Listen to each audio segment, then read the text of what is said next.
ነበረች አንዲት ኮረዳ ልቧ የተጎዳ በለጋነቷ ሳታስብ ተደፍራ ተገዳ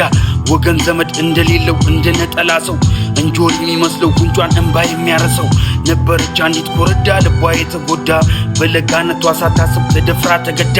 ወገን ዘመድ እንደሌለው እንደነጠላ ሰው እንጆሪ የሚመስለው ጉንጯን እንባ የሚያረሰው በቁንጅናዋ ተማርከው በአበባ ይሰየሟት በወጣች በገባች ቁጥር የማነች የሚሏት ንጹህ ልቧን ያልጎበኙ ገለዋን የተመኙ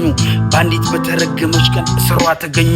እንዲህ ነው የሆነው ልብ በሉ ላስረዳችሁ ድንገት የዚች የታዳጊ ህመም ከገባችሁ ስሟን ውቢት ብዬ ሰይሜያት እቀጥላለሁ በሷ የሚመጣብኝ ሁሉንም እቀበላለሁ ውቢት ነው 13 ዓመቷ ትወዳለችም ጨዋታ ኔጋ እንጫወት ነበር ከ10 ሰዓት እስከ ማታ እኔም ታዳጊ ልጅ ነበርኩ 11 12 ዓመቴ እስኪጨልም ከተጫወት ቆጣይ ነበር እናቴ አንድ ቀን ወደ ማታ ምን እንደነካኝ